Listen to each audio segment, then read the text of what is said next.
Queria fazer esse, desculpa.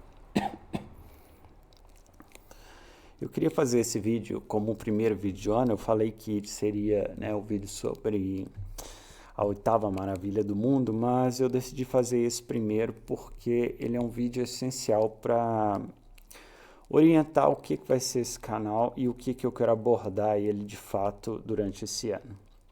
Eu pensei muito sobre essas coisas, é algo que eu já estava pensando. Por mais que o canal não tenha né, muita gente assistindo e coisa e tal, acompanhando o conteúdo, é algo que eu quero fazer para mim, assim, porque vocês vão entender, assim, qual que é a minha perspectiva. É... Bom, eu vou primeiramente falar assim, que eu preciso me posicionar sobre algumas coisas, até porque isso vai servir sobre a descrição do canal e sobre até mesmo, vamos dizer assim, se as pessoas estiverem procurando alguma coisa relacionada, vamos dizer assim, ter uma indicação de fato do que é o canal, até porque é uma coisa que eu não vejo em nenhum lugar. E eu acho que vai fazer sentido. Bom, a primeira questão é a seguinte: eu vou. Eu acho que, né, pelas nossas falas aí, já deu para perceber que eu sou uma pessoa que tem uma consciência mais conservadora. Conservadora no sentido mais do original da palavra, em inglês mesmo, assim, aquela coisa bem, assim, que entende o valor das estruturas, o valor de família e tudo e tal. E eu sou uma pessoa que tem uma fé cristã, que tem uma perspectiva assim de muito tempo de vivência nesse ambiente, de várias questões, vários problemas, dificuldades, enfrentamentos. Já fui assim, participei de grupos de várias e várias vertentes. Hoje em dia eu não tenho mais um grupo. Eu continuo na minha, vamos dizer assim, no meu autoconhecimento, na minha autobusca. É claro que em família a gente tem uma perspectiva de união e de busca conjunta. E eu também tenho, assim, né, junto desse ambiente mais conservador, tenho uma visão mais de direita, vamos dizer assim, mas não direita brasileira, obviamente, não essa coisa bolsonarista, essas coisas extremistas como a gente tem visto nesse país. Eu tenho uma visão que ela vai a cada momento, vamos dizer assim, abordando aquilo que é mais interessante para a população, para o povo, para aquilo que é importante para o nosso país. E, em vista disso também, obviamente, eu já tenho até... Tem vários vídeos, né, da gente vendo algum conteúdo, assim, do movimento, do MBL, que é um movimento que eu acho que está nascendo aí, pelo menos fazendo algo diferente. Eu acho que tem muita coisa que não vai bem ali, mas eu acho que é o único, vamos dizer assim, se a gente tiver que confiar em alguma coisa, pelo menos eu acredito nessa tentativa nova. Eu sempre tenho essa perspectiva que por mais que existam erros nas coisas novas que mostram-se organizadas, a gente tem que dar um braço a torcer e ajudar mesmo, assim, encarar aquilo, né, como é algo novo, tem muito a se formar. Então, politicamente, eu me vejo mais nesse espectro mais MBLístico,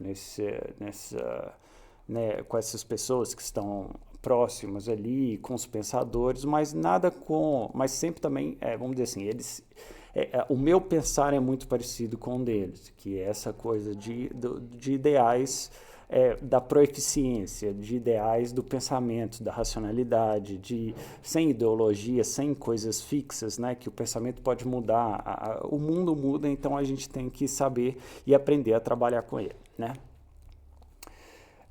Dito isso, o que eu quero abordar no canal esse ano? Há muitos anos mesmo, eu falo assim, já deve ter coisa de, nossa, uns 16 anos que eu venho pensando muito sobre o assunto das artes e a relação da fé. é algo que eu já li a respeito, já li livros e tudo e tal, mas ninguém tem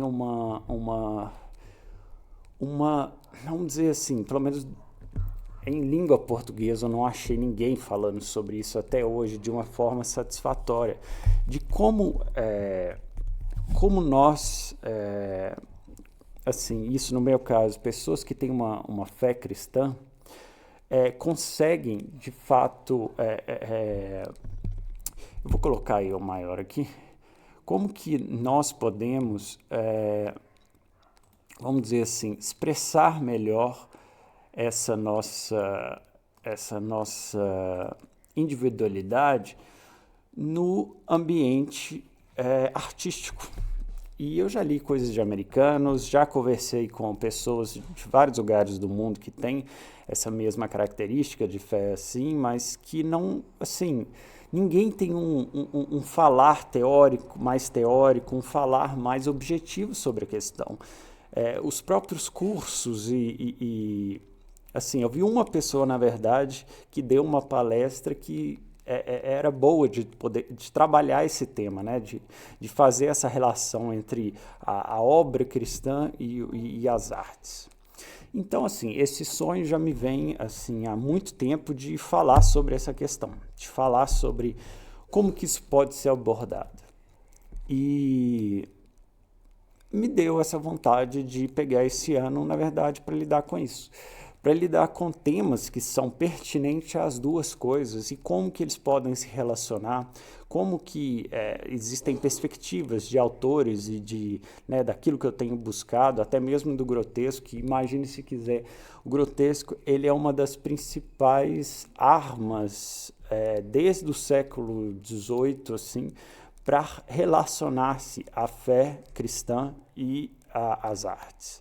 Vamos dizer assim, o fenômeno grotesco ele está muito relacionado à relação entre essas duas coisas, seja, vamos dizer assim, na escrita, na pintura, que são mais fortes nessas duas, mas assim, em todos os ambientes, querendo ou não, essa perspectiva ela Ih, eu não caí não, né? Essa perspectiva tem sido trabalhada há muito tempo.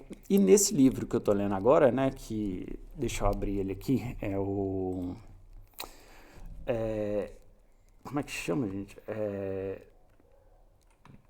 Acho que é The Modern Grotesque.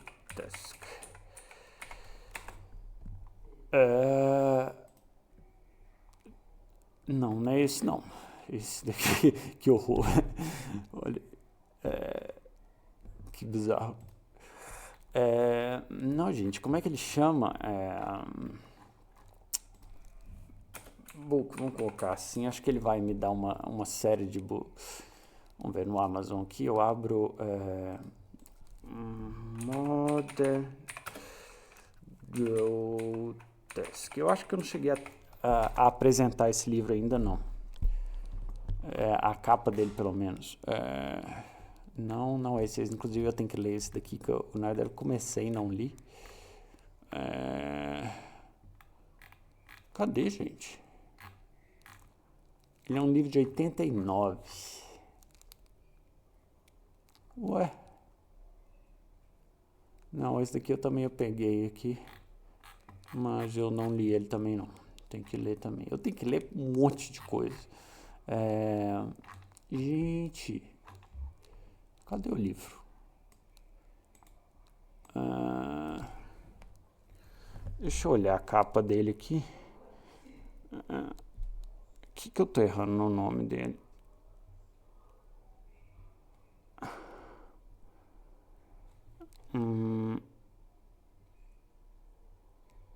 Fiction of the Modern Grotesque.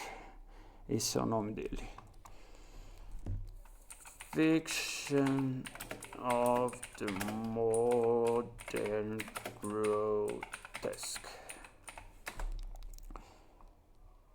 Ué, não tem ele na Amazon, não? Que viagem. Eu não sabia que esse livro era tão difícil de achar assim, não. Eu né, fiz o esqueminha, como sempre, porque eu não tenho condição de ficar comprando esses livros. É esse daqui. É, e esse livro, né, essa capa aqui, ele é muito interessante porque, né, como eu já falei, ele cita sobre a relação psicológica do grotesco, vamos dizer assim, que o grotesco moderno possui. Vamos dizer assim, tá muito o grotesco, o evento do grotesco na arte moderna, e moderna disse desde o início do século XX até hoje, do final do século XIX, é vamos dizer assim, ele aborda muito mais eventos psicológicos, paranoias, esquizofrenia, todas essas questões, né, do imaginário e das condições mentais, do que exatamente questões, por exemplo, da relação, da interação de corpos, interação com o ambiente, da questão do carnaval, do Bakhtin, ou até mesmo da questão dos mitos que o Hoffmann fala. Ele aborda muito essa questão e ele aborda isso na literatura, principalmente, né? É o que ele faz análise, pegando ali Kafka no começo. E uma das coisas que o autor citou hoje, até na parte que eu estou lendo mais para o final do livro, e ele cita exatamente que a relação que o evento do grotesco ele está muito presente exatamente nessa questão da religião, principalmente da religião cristã.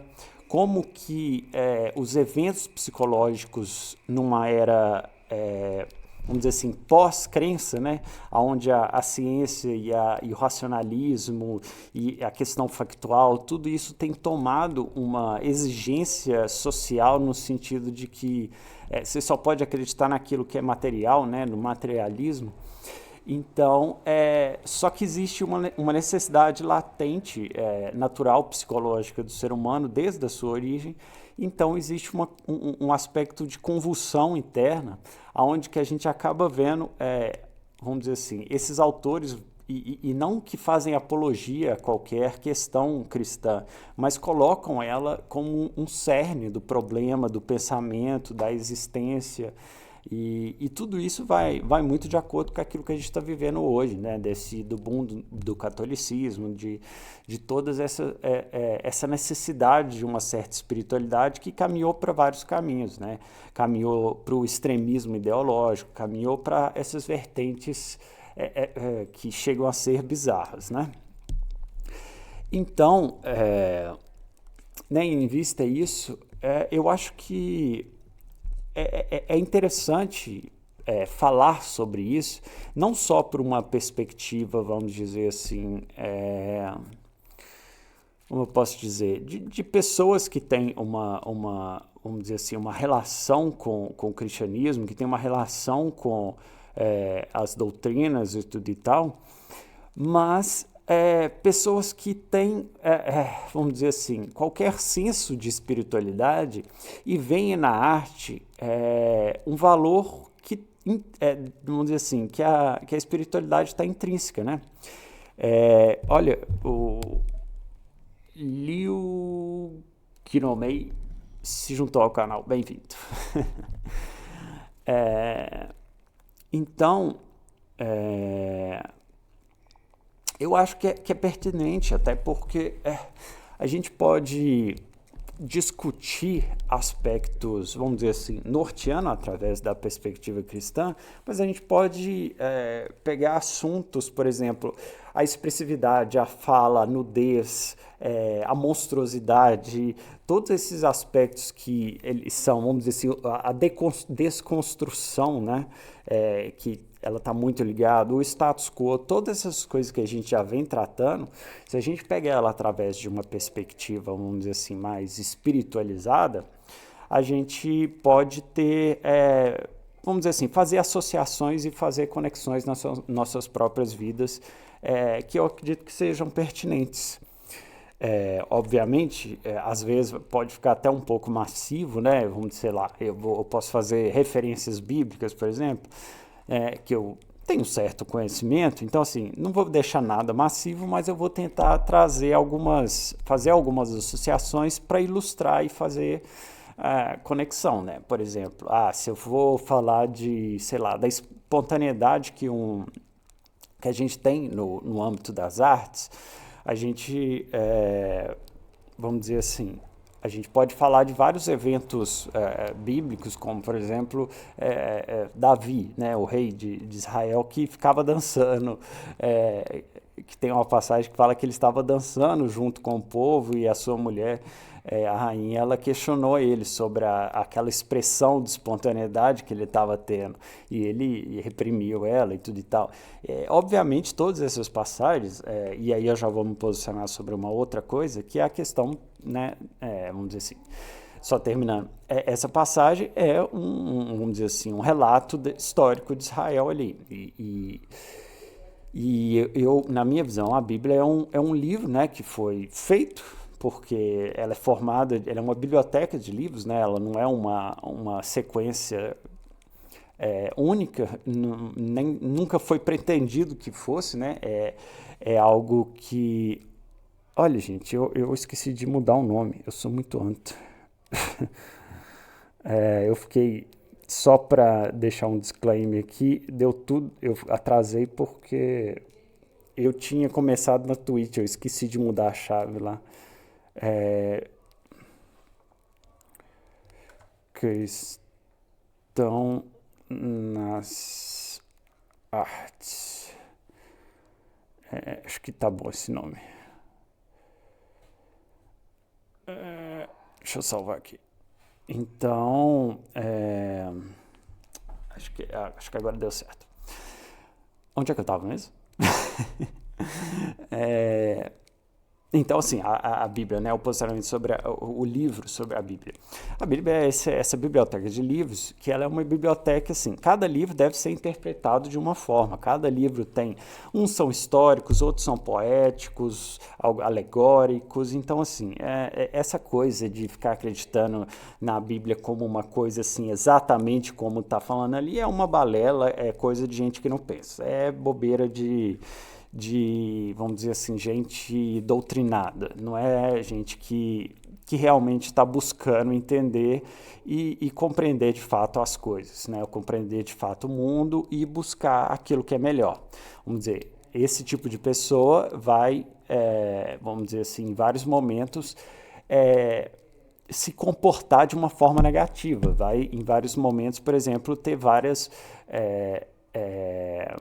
preconceitos, várias formas de lidar com o mundo que são extremamente negativas, que não seguem os próprios princípios, que são os princípios cristãos, né, de Cristo, que, querendo ou não, são princípios simples, que é o amor, a devoção a Deus e o amor ao próximo como a si mesmo. Essa é a chave hermenêutica de interpretação de qualquer coisa dentro do mundo cristão. Se você tem outra forma que não seja essa, você está errado. É meio ridículo falar assim, meio petulante até, né?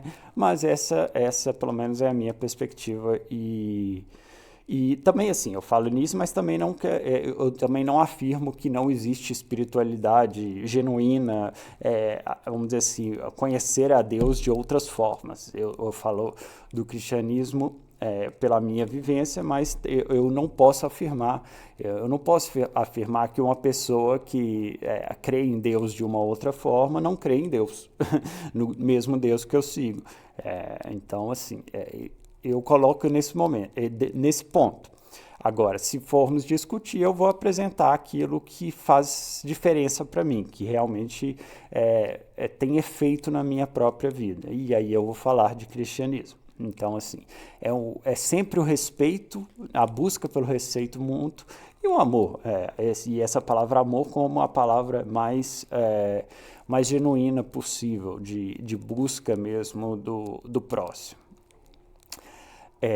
Então, assim, em vários momentos eu posso pegar algumas coisas assim, fazer referência ao livro para poder ilustrar e fazer uma conexão até para pessoas que forem buscar mesmo, né, dentro da perspectiva cristã, terem uma noção bíblica mesmo da coisa e poderem pensar por si só. Dito isso, eu já quero dizer assim, houve uma ruptura entre as artes e o mundo cristão que, eu vou ter que pesquisar mais sobre isso, mas ao meu ver, me parece que foi na época do romantismo.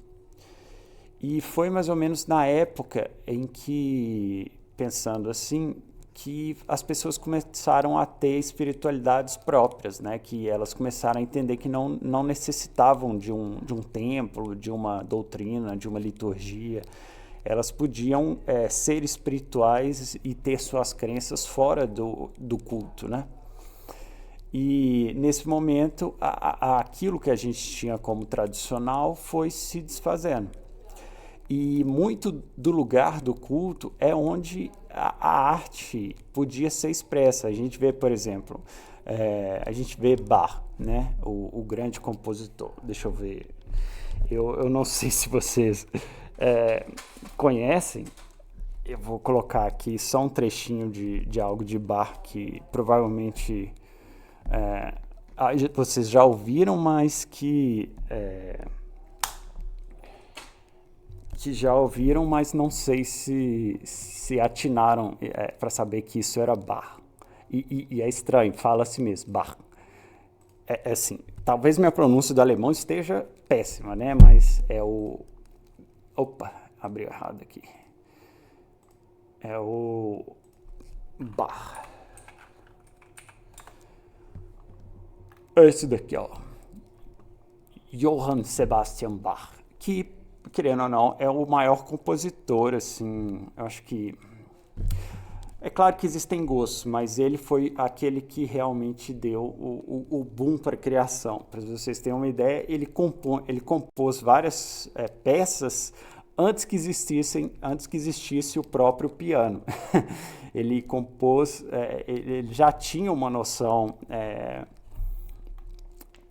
de vozes, né, como a gente chama dentro da música, diferentes, vamos dizer assim, vozes que não tinham nos instrumentos que eles tinham na época, eles tinham apenas o cravo, e ele compôs essas composições que não eram possíveis de ser tocadas no cravo. Precisava do piano com 9 oitavas e tudo e tal. E ele é cristão. Toda a composição que ele fazia era...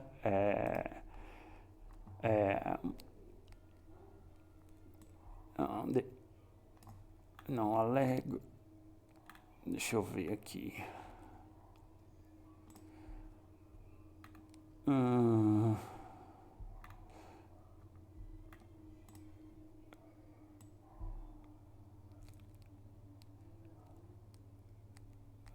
Aí, ó, caso não saibam, isso é de Bach. E é muito engraçado essa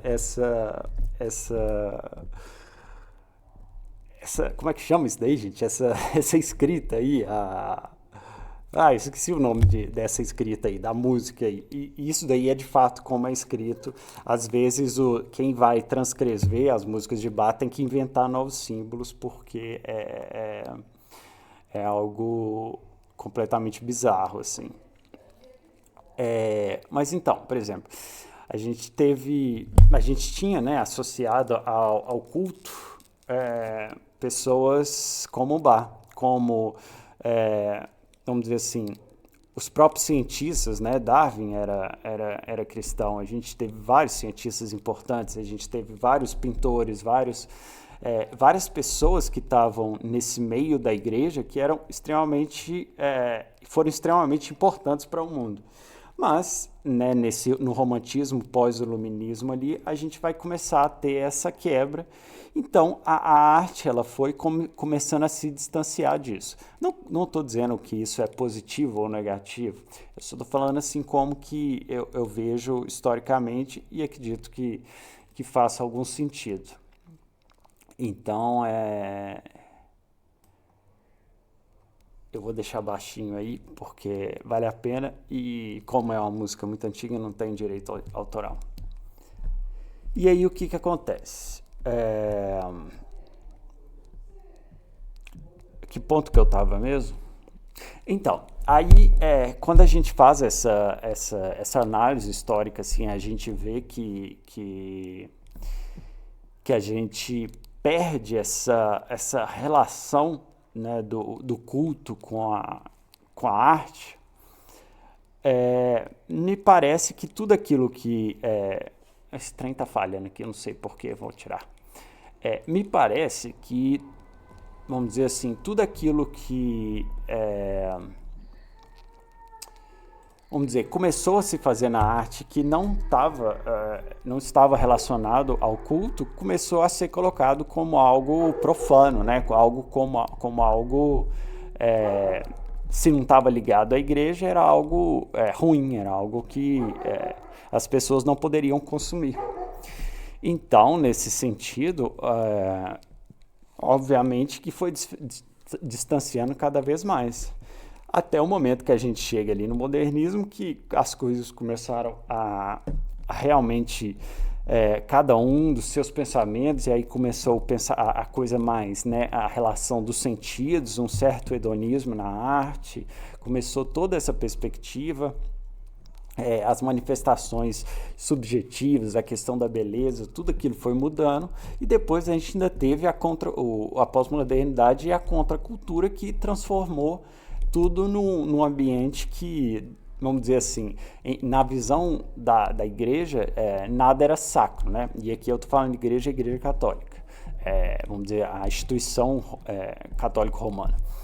Então, a arte se tornou, vamos dizer assim, o fazer artístico se tornou não uma desgraça, mas se tornou, vamos dizer assim, a coisa mais perversa, né? Vamos dizer, o artista é aquele que, vamos dizer assim, é a pessoa promíscua, é a pessoa que está ali para para buscar coisas relacionadas a sexo, relacionada vamos dizer, ao uso de drogas, até mesmo a questão do rock and roll, né, do metal, a questão do Black Sabbath. Gente, Black Sabbath é uma das bandas que mais fala sobre amor e, vamos dizer assim, se livrar de vícios. É sério, quer ver? Eu sempre abro isso daqui. Vamos ver. Black Sabbath. Né? Quando começa ali o heavy metal, começou essa coisa né, que é a coisa satânica e tudo e tal. E então, assim, aí a música também que vamos dizer, algum nível ainda resistia, né, que é até o que resiste até hoje, né, dentro das igrejas, a música e um pouquinho do teatro, né, mas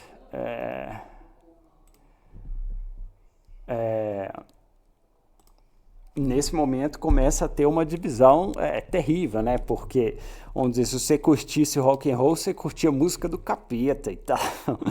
E isso ali na década de 80, né? No final da década de 70 e 80. Então, assim, o distanciamento de todas as vertentes da arte foi muito forte. A gente vê, por exemplo, quando a gente vai falar de autor, escritor, e que a gente vai achar cristão que tem grande valor, assim, valor, e eu digo valor para as pessoas em geral, para o mundo como um todo, porque não é exatamente o valor dogmático, mas o valor de história mesmo, de conteúdo artístico importante, a gente vai ver no Tolkien, né, que fez O Senhor dos Anéis, e a gente vai ver no C.S. Lewis, que foi um autor dignamente assim, cristão, e que influenciou também vários outros escritores. Então, assim, tirando esses, é difícil você pensar em algum. Esses foram os últimos aí no século XX, né? Aqui, só para eu pegar aqui, vamos ver, essa música do Black Sabbath, né? O que é isso que está diante de mim? Uma figura preta que aponta para mim. Vire-me rápido e começa a correr. Então, assim, se fosse uma música que estava buscando o capeta, ele não ia correr, ele ia para, né? Vem cá, meu amigo, vamos abraçar o capeta, né? Já que está no inferno. Descubro que sou o escolhido. Ah, não. O escolhido aqui provavelmente escolhido para morrer, né? Deve ser a morte que está falando aqui. Uma grande forma preta com olhos de fogo, contando às pessoas seus desejos. Satã, senta-se lá, ele sorri.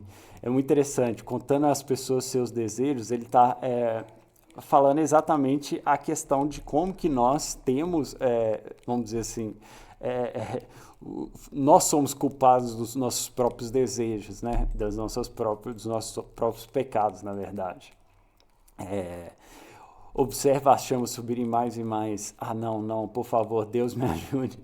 Então aqui, a gente tem o Black Sabbath, o Ozzy, o cara que come morcego pedindo a Deus que ajude ele. Será esse o fim, meu amigo? Satã está dobrando a esquina. Ele está vindo, né? Satã está dobrando a esquina. As pessoas correm porque estão com medo. É melhor eles irem tomarem cuidado. Não, por favor, não. Ou seja, ele está alertando as pessoas sobre a presença satânica né, dos desejos na vida. Então, assim, isso daqui é uma música de fato cristã. Essa música é uma música que está alertando sobre a perspectiva da questão dos desejos na nossa vida e como eles devem, como a gente deve tomar cuidado com eles. Gente, isso é o Black Sabbath, é a banda, vamos dizer, considerada a banda do capeta. Claro que, obviamente, tem outras bandas que têm, né, a relação com o Crowley, né, que é de magia negra e tudo e tal, tem o Led Zeppelin e tudo e tal, mas assim... se a gente fala em Black Sabbath, a gente pensa nessa, né, dele comendo o morcego, que diz ele que achava que era de borracha. Mas, então assim, né, voltando a essa perspectiva, e a gente vai chegando até os tempos de hoje, onde, se a gente for pensar em arte cristã, né, a gente vai achar aí, né, o que sobrou da música, e a gente vai achar o que mais? A gente vai achar o Senhor dos Anéis, o C.S. Lewis e o que mais? Se a gente fizer uma pesquisa rápida, artistas... Não, eu vou pesquisar em inglês, não vai dar um monte de coisa em português.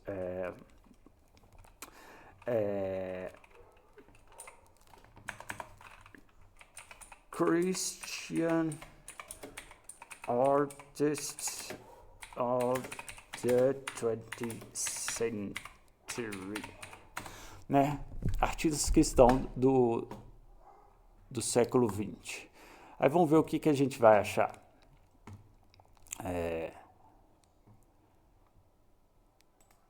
Como assim Salvador Dalí? Como assim ele colocou Salvador Dalí como um cristão? Isso é muito estranho para mim. Eu não estou entendendo esse Salvador aqui não. O Dalí, ele era loucaço. Ele é viciado em ácido. Bacon. Ah, não, ele está fazendo associação só pelas temáticas, ele não está fazendo associação por comportamento, não. Ah, não. O Francis Bacon, nossa, não, ele não era cristão mesmo, assim, ele tinha, né, de novo, como a gente estava falando a respeito do grotesco, que tem a questão da perspectiva psicológica, o Bacon tinha problemas muito complicados psicológicos e, querendo ou não, ele ainda fixava isso dentro da perspectiva cristã, que era muito forte ali na época dele. Né, a disputa, até pela questão da homossexualidade, tudo e tal. Vamos ver. 101 best. Não, aqui vai dar só músicas. Vai dar só música lá, tá vendo? Não vai ter nada, vamos dizer assim, de artistas. Olha lá, é muito engraçado, que aí a gente vai ter essa coisa que é muito caricata e chega a ser ridícula. Se você pesquisa arte cristã, você vai ter esse monte de coisa que é tipo assim, são umas artes que só vão o tema central vai ser falar de Cristo e representar cenas bíblicas.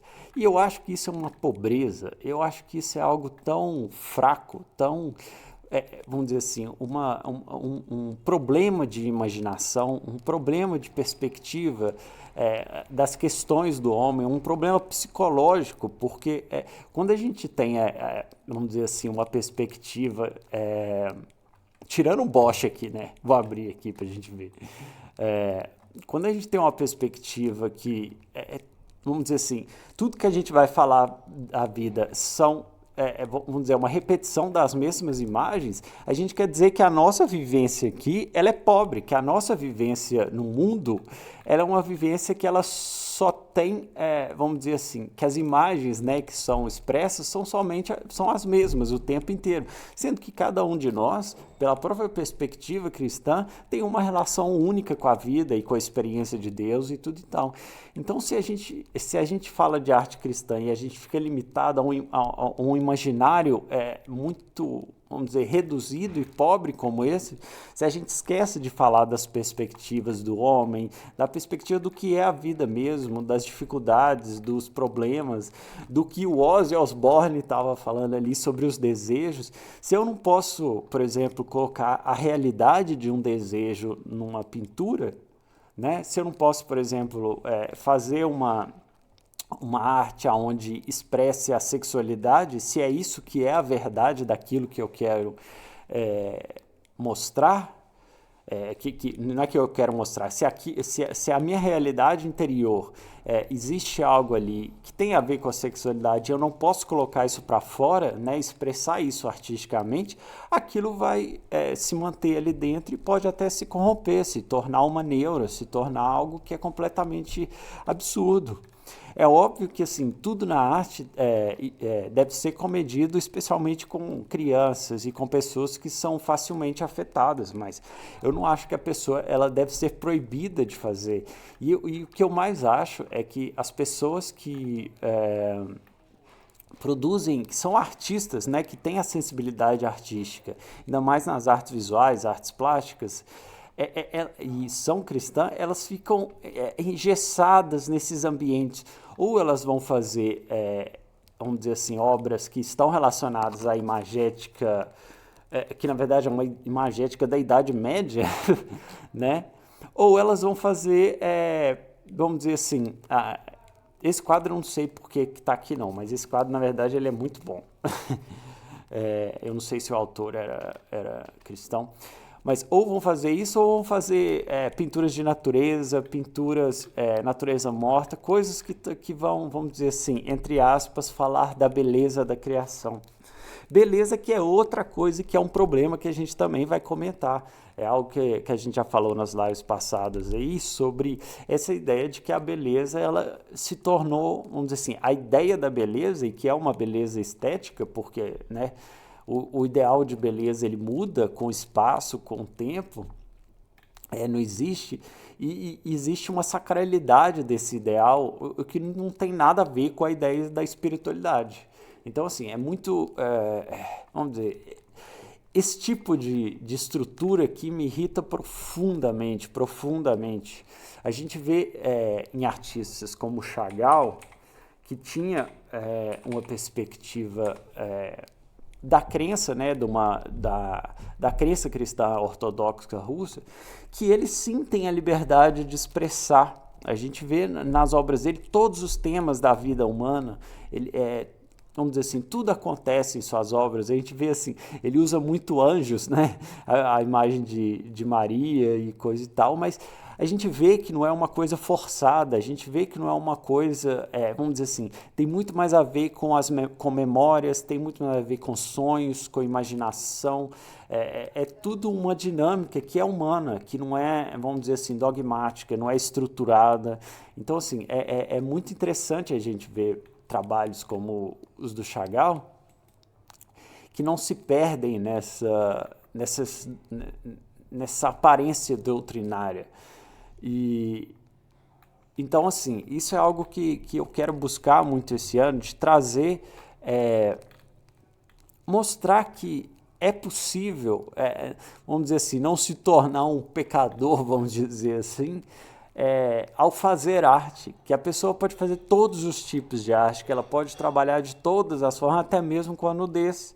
É, você não precisa ser vamos dizer assim, se reprimir se aquilo é o que você tem e aquilo é real e aquilo vamos dizer assim, é genuíno, é verdadeiro. Vamos dizer, é claro que existem coisas que a gente busca expressar que são coisas que estão relacionadas a uma espécie de fetiche, né? E essas coisas, sim, a gente precisa lidar. Então, assim, o artista cristão, vou colocar dessa forma, ele sim precisa saber, né, psicologicamente, aquilo que ele está fazendo. Se aquilo que ele está fazendo pode ter uma expressão de um fetiche, de uma coisa que ele vai fazer ali simplesmente pelo apelo do seu gosto pessoal, do gosto do desejo, né? Então, assim, mas para que ele também chegue dessa forma, é muito necessário que ele aprenda a expressar. E às vezes ele vai fazer trabalhos que têm esse aspecto do fetiche, mas que ele não precisa apresentar isso e ele não precisa nem guardar isso. Eu já fiz isso várias vezes, já destruí trabalho. A Canela tá brigando com a gominha aqui.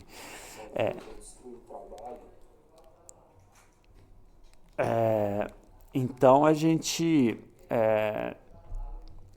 pode criar e a gente pode usar a arte muito como uma pesquisa interna, como uma pesquisa, e alguns vão falar e vão chegar até uma questão profética, vamos dizer, mas aí é uma questão de cada um. Isso é um assunto muito delicado e é um assunto que não compete a uma pessoa afirmar algo ou não. Até porque existe um fenômeno na arte que é o fenômeno que a gente pode pintar algo, a gente pode criar algo, fazer uma escultura, fazer uma música. A experiência que a outra pessoa vai receber daquilo ali é uma experiência própria e está ligada ao próprio conhecimento, à própria experiência de vida dessa pessoa. Então, pode ser que uma pessoa veja um trabalho desse do Chagall. Ai, peraí, só que vazou o áudio aqui. Então, assim, ela pode pegar um trabalho desse do Chagall e olhar isso e ter uma epifania e ter uma perspectiva de vida e uma noção que ela tem que fazer alguma coisa na vida dela, que pode ter esse cunho, né, profético na vida dela. E o Chagall não tem nada a ver com isso, ele só criou essa peça e essa peça falou com a pessoa dessa forma. Então, assim,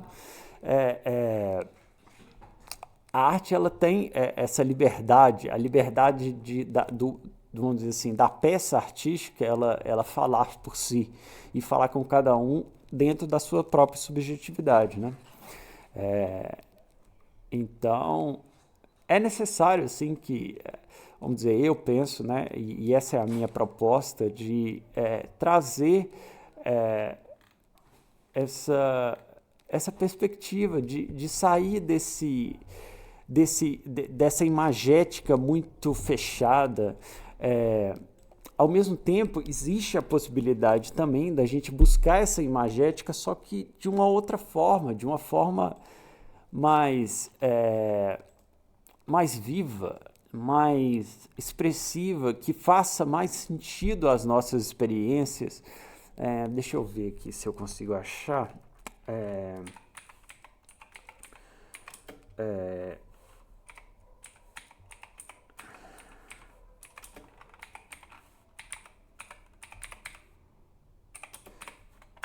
Inside old church. Eu não sei se eu vou conseguir achar dessa forma. Por exemplo, existe uma outra perspectiva. Em um momento eu acho que eu já falei sobre isso aqui, mas em alguns dos momentos essa daqui pode ilustrar um pouco disso. Em alguns momentos daquilo que se chama Igreja Perseguida, que eram momentos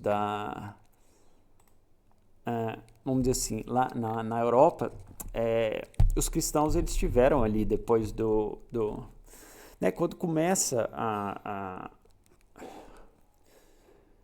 Peraí, agora deixa eu só conferir qual que era essa época. Na verdade, a igreja perseguida ela não é só um momento e não só uma regionalidade. Em vários lugares, os cristãos foram perseguidos durante todos os 2000 anos aí de história que a gente tem. Por mais que a igreja católica tivesse o poder, vamos dizer ali, até de certa forma ali a fim da Idade Média, em países, por exemplo, asiáticos, em países do leste europeu, eles eram perseguidos, seja por islâmicos, seja por outras dominações cristãs, como a Igreja Ortodoxa, que existia, né, uma separação ali, mas existem em igrejas antigas várias ilustrações como essas daqui, que vocês podem ver que são ilustrações assim que fogem completamente à ideia que a gente tem de uma ilustração dentro de uma igreja, que vocês podem ver que é dentro da igreja mesmo. Então, assim, corpos nus né, sendo comidos, aqui ó, até o saquinho tem expresso aqui. Então, assim, são ilustrações que elas são ilustrações que fogem do comum, que fogem da normalidade, mas que a forma como elas são expressas, elas nos dão uma experiência humana muito mais real, muito mais viva do que, vamos dizer assim, a mentalidade cristã dogmática, né, só do anjozinho e desse tipo de vamos dizer, ilustração, vou chamar de ilustração, assim, do conteúdo bíblico. Também existem algumas outras perspectivas, que, por exemplo, que são pinturas, né, que era esse tipo que eu queria procurar, que são as pinturas dos mártires. Os mártires são aqueles, né, dentro da igreja, aqueles que sofreram e morreram pela crença, né? Então, muitas vezes, dentro das igrejas, você tinha a pintura de mártires e eles são pintados à forma como morreram. Então, a gente tem Pedro, que, né, ele foi crucificado de cabeça para baixo. A gente tem, agora eu não me lembro qual apóstolo, que foi cerrado ao meio. Então, tem a ilustração dele sendo cerrado. Tem uma outra, e aí muitos anos depois, né, uma outra mulher que foi muito famosa na Europa, que ela negou, vamos dizer assim, ela não negou a sua fé cristã e cortaram o seio dela. Então existe a pintura dela segurando o próprio seio, como se fosse uma santa, assim, né? Então, assim, existem essas outras perspectivas que são, assim, dentro daquilo que a gente entende como uma arte cristã hoje em dia, é algo que vai muito fora, muito além da nossa compreensão comum. Então, estudar essas coisas... gente, só isso daqui. Eu descobri recentemente, na época eu também fiquei chocado quando essa mulher fez essa restauração, né? Para quem não conhece, esse quadro aqui foi restaurado e ele se tornou isso aqui. Só que a pessoa que fez isso, gente, coitada, era uma mulher de 80 e tantos anos, velhinha, que colocaram ela para fazer esse restauro e ela não tinha técnica nenhuma. E aí, né, o restauro era, na verdade, desse daqui para esse daqui. E aí virou essa coisa borrada, esse trem ridículo aqui. Aí saiu a notícia no mundo inteiro e tudo e tal. Mas, coitada, a mulher ela já estava caducando na época que ela fez isso. E de verdade, caducando não querendo falar mal. Ela realmente já estava numa velhice bem acentuada, assim. E aí ela ficou conhecida pela pessoa que cria isso aqui. Virou esse meme absurdo. Mas então, assim, existe a possibilidade... eu não abri o Bosch, né? Deixa eu colocar só o Bosch aqui. Que o Bosch, ele cria essa pintura... como é que chama mesmo a pintura, gente? Eu sempre esqueço o nome dela. Jardim das Delícias.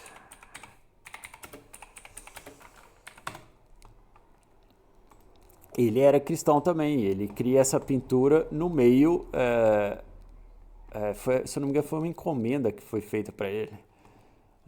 E ele cria essa pintura que é uma pintura...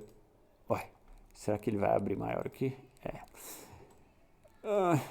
Nossa, essa pintura está em super qualidade aqui. Eu acho que eu vou ter que baixar para poder abrir ela direito. Então, assim, são 3 momentos, né? A gente tem o céu, a terra, o inferno aqui. E assim, é muito louca essa pintura. Para quem gosta de jogo, tem um jogo que faz referência a principalmente a esse personagem aqui, que ele abre a barriga como se fosse um ovo, naquele RPG, vamos dizer, até fica de recomendação hoje, é um RPG recente, é o Refantasio. Alguns monstros têm essa metáfora, Refantasio. Esse jogo eu zerei ele 100%. Eu gostei muito dele. Eu sou uma pessoa que gosta de Persona, né? E isso é dos mesmos produtores. Então, aqui, ó. Tudo vai mais ou menos na linha. Não todos os monstros, mas tem os chefes tem muito relação com as pinturas com essa pintura do Bosch. Aí eu zerei esse jogo, vale muito a pena. Eu gostei muito, muito, muito, muito desse jogo, tanto da mecânica quanto da história. É leve e é legal. E pega assim, parece ser um jogo bobinho assim, mas ele pega uns temas bem pesados. Vale muito a pena. Mas então, o Bosch, né, mesmo com essas coisas bizarras que a gente vê nesse quadro, isso daqui foi feito por uma igreja. Então, assim, se eu não estou enganado, mas foi feita uma encomenda para uma igreja e ele fez essa realidade da experiência humana, vamos dizer assim, a forma como ele via. E essa loucura que a gente vê, essa expressividade convulsiva, assim, que, a meu ver, tem muito mais lógica com a realidade humana do que isso que a gente vê daquela coisa dogmática, certinha, bonitinha, do Jesus ali na cruz, daquele jeito, sorrindo, com aquela pose meio desleixada, assim. Desleixada no sentido não de... vamos dizer assim, de desleixo, mas, né, caída. Então, assim, aqui, ó, a gente encontra até algo bonitinho aqui, ó, no paraíso. A gente tem Jesus aqui. Mas, ao mesmo tempo, a gente tem essas coisas que são completamente loucas dentro dessa pintura. Esse conjunto aqui é fenomenal. Essas pinturas são... E essa pintura é do Renascimento, né, pós-Idade Média ali, então também é um movimento, vamos dizer assim, é algo que surge pós, vamos dizer, o dogmatismo, né, quando, vamos dizer, o homem ele começou a ter mais liberdade de pensar, de agir por si, né. Se não me engano, é da década de 50 do século XVI, essa pintura, quer ver? Não, é do início. Eu confundi. Mas o Renascimento já tinha começado também, que ele começa no final do século XV. Então, já estava em andamento. E é isso. Vamos ver só mais alguma coisa do Bosch. Eu li alguma coisa sobre outra pintura dele. Muito importante também, porque ele tinha pinturas, vamos dizer, mais convencionais também. Eu acho que é uma pintura de Jesus que estava falando. É uma pintura onde ele usa essa coisa das faces, né? Isso, essa daqui. Essa pintura é muito interessante. Né, que a gente tem aqui, olha como é que é uma pessoa que tem a liberdade artística e ao mesmo tempo ela ainda carrega a sua crença né, a sua perspectiva de espiritualidade e de mundo. Aqui a gente tem o Jesus carregando sua cruz né, em direção à crucificação, né, aquilo que a gente chama da Via Dolorosa.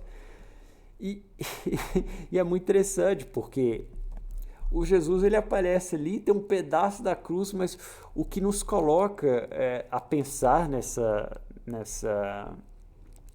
pintura são as faces, né?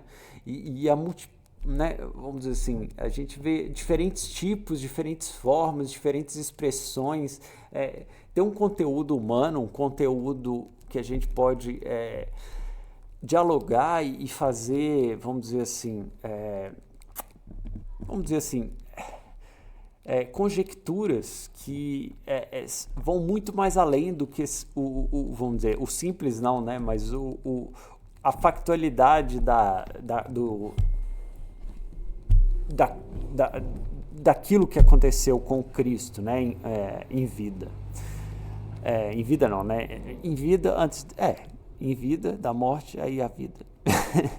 Mas assim, é um quadro que é completamente diferente. Existe uma expressão, existe todo um mundo paralelo, vamos dizer assim, dentro dessa perspectiva. Eu acho que o Bosch era alguém que ele é muito conhecido por aquele quadro, mas ele tinha uma pintura que ela conversava com tantas e outras formas e perspectivas.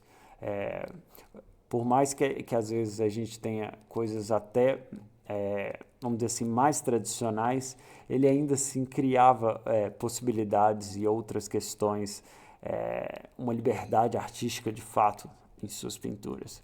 E ele é um exemplo que eu acho que serve muito bem para falar assim, de um caminho de como aquele que tem uma experiência espiritual pode expressar artisticamente.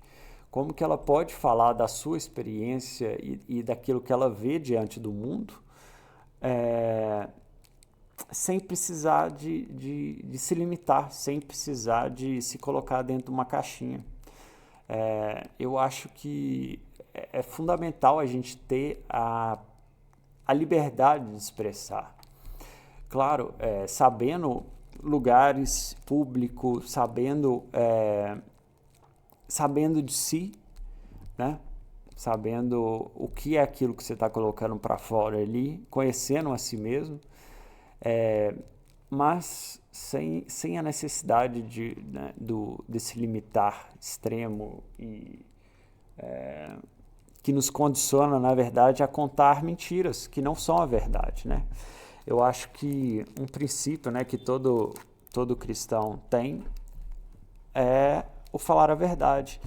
E quando eu vejo um artista cristão que expressa algo que não é a sua realidade, ele está contando uma mentira. Então, assim, para mim não faz sentido, aquela pessoa tá fazendo algo que não é real, né? Eu tô meio confuso agora porque o gato preto, né? Eu não sei quem acompanha aqui, mas ele acabou de chegar aqui. Eu tenho alimentado ele vem aqui em casa só para comer, 2 vezes por dia, uma de manhã. Agora ele já está me pedindo comida de manhã, ele vem, ele olha para mim e ele fica esperando eu colocar a comida para ele. Aí agora é o gato preto e a gatinha canela, que vem me pedir de manhã. E é muito engraçado que ele é todo simpáticozão. Ele nunca avançou nela, ela que avança nele. E ele é gigante, ele é um gato. Ele é mais ou menos desse tamanho, assim. Deixa eu ver se vai aparecer na câmera. Ele é mais ou menos desse tamanho, assim, sem rabo. O rabo dele é desse tamanho, mais ou menos desse tamanho, assim. O total dele é um gato. Nossa, é muito grande. E ele tem um cabeção. A cabeça dele é mais ou menos do tamanho desse microfone aqui. É um pouquinho menor do que isso aqui. Aí ele foi embora ali agora. A gente chama ele de Noah. Porque eu não sabia se ele era macho ou fêmea. Acho que Noah serve para homem e para mulher. Então. Mas então é isso. É buscar a expressividade real daquilo que se tem como vontade. E para deixar claro também que eu não vou deixar de trazer esses conteúdos na liberdade que eu trago aqui. É só que eu prefiro colocar esse posicionamento justamente para que as pessoas que busquem sobre esse assunto e, né, pessoas que às vezes vêm seguir o conteúdo e veem alguma coisa que não gostam, não se assustem. Eu acho que a gente está vivendo um momento que a gente precisa sim de uma espiritualidade, que a gente precisa de voltar a ter os mitos mesmo, a ter essas crenças que às vezes não fazem um sentido lógico, mas elas fazem o sentido da função do mito, que é responder perguntas que a gente não consegue responder. E sejam perguntas internas, né, psicológicas, sejam perguntas espirituais sobre a formação do mundo, sobre como as coisas acontecem, se existe um controle sobre as coisas, né?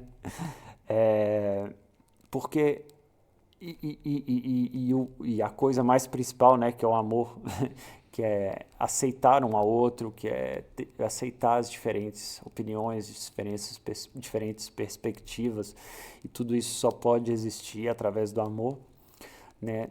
Tudo isso nesse mundo muito louco, cheio de guerras, que está cada vez mais se aproximando aí, não só se aproximando, a gente já está vivendo ele já há algum tempo, né? Olha um saquinho azul aqui. Gente, esse quadro tem cada detalhe. Se você passar assim, dá para você passar algumas horas olhando ele e descobrindo coisas novas.